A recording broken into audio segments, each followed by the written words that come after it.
Salut à tous, c'est Nassim, j'espère que ça va. Vous l'avez vu ces derniers mois, j'ai perdu pas mal de poids, voire même beaucoup de poids. Et forcément, il y a une question qui revient de plus en plus souvent. Nassim, est-ce que tu as le projet de préparer une compétition? Est-ce que tu prépares une compétition? La réponse est non.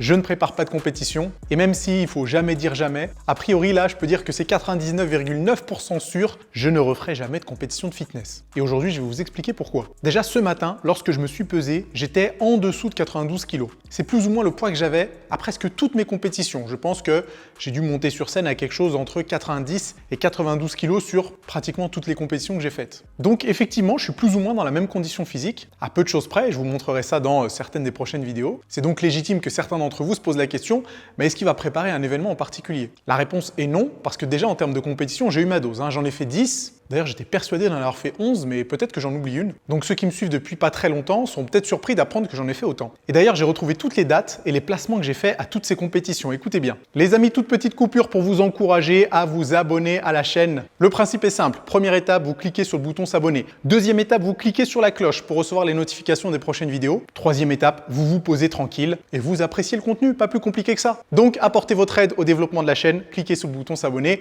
et activez les notifications. Première compète, Musclemania Model Universe à Miami en juin 2011. Putain, c'est fou, hein. Juin 2011, je pense que certains d'entre vous qui regardent cette vidéo avaient peut-être 6 ou 7 ans. Ça me rajeunit pas cette histoire. Model Universe, juin 2011, 24e place sur 84 participants. Deuxième compète, Musclemania Model Europe à Paris en octobre 2012, 5e place sur 20 participants. Troisième compète, demi-finale des championnats de France Men's Physique IFBB en avril 2013, première place, je crois qu'on était une dizaine de participants. Quatrième compétition, finale des championnats de France Men's Physique IFBB en mai 2013, première place, il me semble qu'on était 5 participants. Ensuite, Arnold Classic Europe à Madrid en octobre 2013, 10e place sur 45 participants. En novembre 2013, Jeux méditerranéens, toujours en Men's Physique en Corse, 6e place sur 6 participants. Et oui, ça s'est mal passé, mais c'est une compétition merdique. Ensuite, championnat d'Europe en Espagne, mai 2014, 4e place sur 30 participants. Mai 2014, Olympia amateur à Prague, toujours en Men's Physique, top 15. On était une cinquantaine de participants, il y avait une première sélection où ils prenaient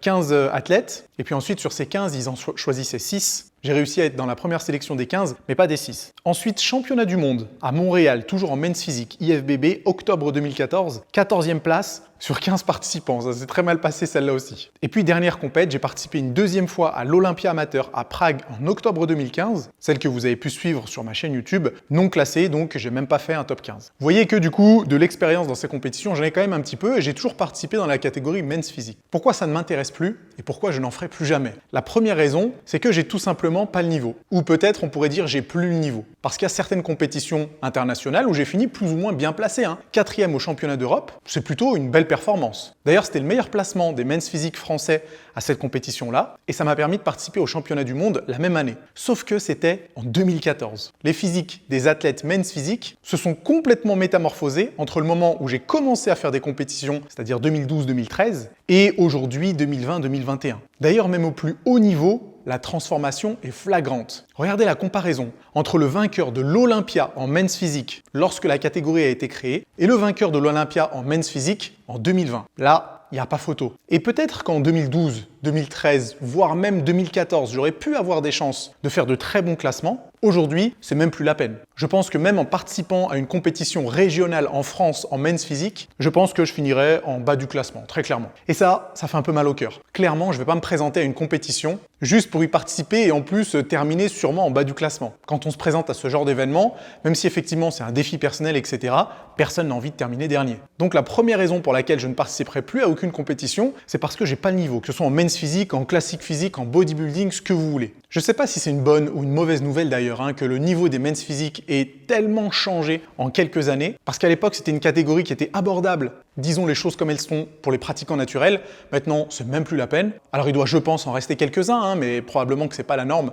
surtout quand on fait des compétitions internationales. Donc, mine de rien, avec un peu de recul, je trouve ça un petit peu dommage que les critères de cette catégorie aient autant changé au fil des années. Mais bon, a priori, c'est le jeu. La deuxième raison pour laquelle je ne veux plus participer à des compétitions de ce genre, c'est parce que c'est beaucoup trop subjectif. Surtout dans les catégories du genre Men's Physique. Les catégories du style bodybuilding, c'est un petit peu moins subjectif, encore que. Les critères sont plutôt clairs, faut être très musclé et faut faut être très sec. Donc les athlètes récompensés, c'est ceux qui arrivent à développer la plus grande quantité de masse musculaire et c'est ceux qui arrivent à perdre la plus grande quantité de masse grasse. Alors effectivement, il y a une question de proportion, il y a une question de ligne, il y a une question de présentation, mais c'est clair et net que c'est des facteurs un peu secondaires par rapport à la quantité de muscles et à la quantité de gras. Les catégories en dessous, classique physique, c'est déjà concerné, mais men's physique encore plus. C'est pas le plus musclé qui gagne. Le plus musclé, il pourrait même être déclassé parce qu'il pourrait être considéré comme trop musclé pour la catégorie. Donc en men's physique, faut être musclé mais pas trop, faut être sec mais pas trop, faut avoir des proportions bien particulières. Certains juges vont mettre l'accent sur la finesse de la taille, d'autres jugent sur le développement des épaules.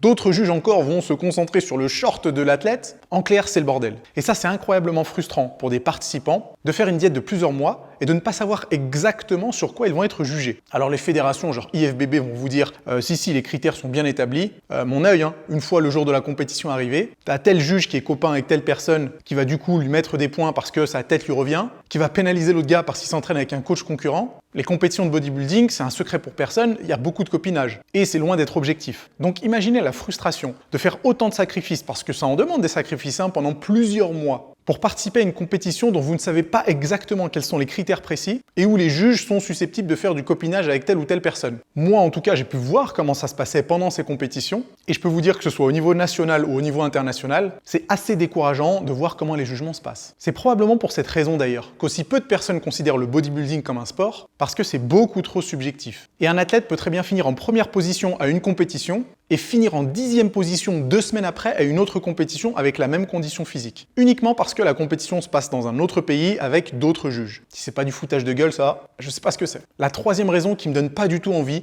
de participer une nouvelle fois à des compétitions de ce genre, c'est que mine de rien, c'est un monde un petit peu particulier, les compètes de bodybuilding. Et même si moi j'étais en men's physique, on était tous mélangés en backstage lors des compétitions genre championnat du monde, Olympia amateur, Arnold Classic, championnat d'Europe, etc.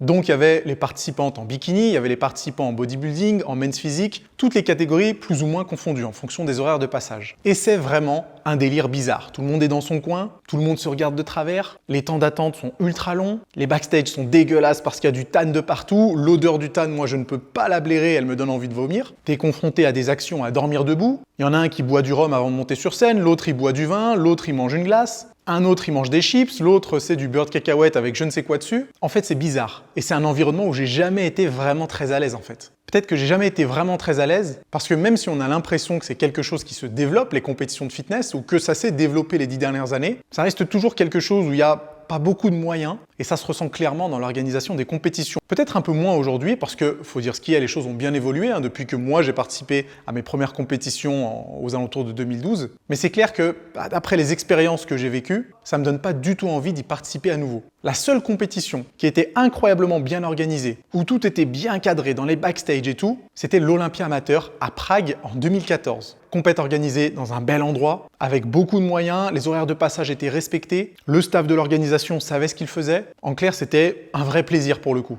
Mais toutes les autres compètes, c'était pas génial. Même les championnats d'Europe et les championnats du monde, qui sont pourtant des grosses compétitions internationales dans le circuit amateur. Et franchement, je vais vous le dire, quand je vois des compétitions d'autres sports, du genre de l'athlétisme ou du crossfit même, ça me donne plus envie de participer et d'assister à ces compétitions-là, plutôt que du bodybuilding. En fait, je me rends compte que pendant toutes ces années où j'ai participé à toutes ces compétitions, ce que je préférais, c'était réellement la préparation, les quelques semaines ou les quelques mois avant de participer à l'événement. Parce que c'est une période assez stimulante, où on va se fixer un objectif et on va tout faire pour l'atteindre. Donc moi, clairement, ça m'a permis de me challenger et surtout de vérifier si les connaissances que j'avais accumulées avec mes années d'expérience et avec ma formation de coach me permettaient effectivement d'atteindre l'objectif que je m'étais fixé. Parce que toutes ces compétitions, je les ai fait seul. Alors, la seule préparation où j'avais pris un coach pour m'aider, c'était l'Arnold Classic amateur en 2013 et ça s'est plutôt mal passé. C'est la seule fois où j'ai fait une diète cétogène et c'était clairement pas adapté pour la préparation d'une compétition. Donc j'ai bien regretté d'avoir pris un coach à ce moment-là. Mais bon, ça fait partie de l'expérience et au moins je savais ce qu'il ne fallait pas faire pour monter sur scène.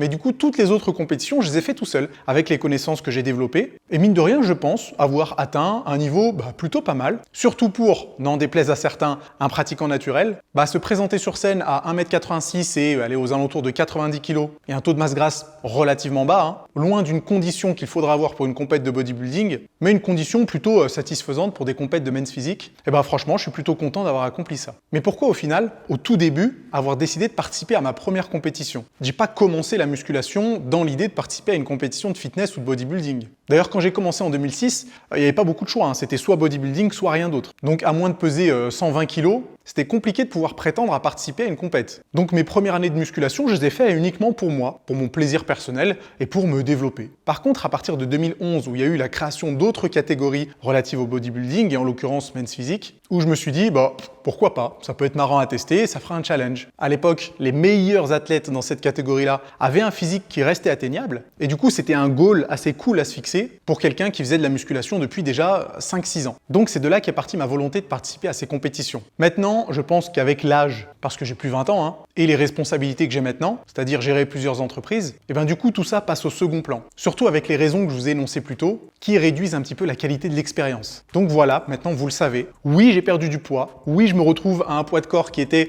à peu près équivalent à celui que j'avais quand je participais aux compétitions. Mais vous ne me verrez plus remonter sur une scène en short ou en slip pour me faire juger par des mecs que je connais pas et pour avoir la nausée parce que j'en ai marre de renifler l'odeur du tan. Je sais, c'est triste, mais c'est comme ça. Ok les amis, c'est tout pour aujourd'hui. Dites-moi ce que vous en avez pensé dans les commentaires. Dites-moi si vous aussi, en tant que pratiquant de musculation, les compètes de men's physique, classique physique, bodybuilding, c'est quelque chose qui vous plaît, que vous aimez regarder ou auquel vous aimeriez participer. On continue à en discuter dans les commentaires. On n'oublie pas le pouce en l'air, on clique sur le bouton s'abonner et nous on se retrouve dans quelques jours pour la prochaine vidéo.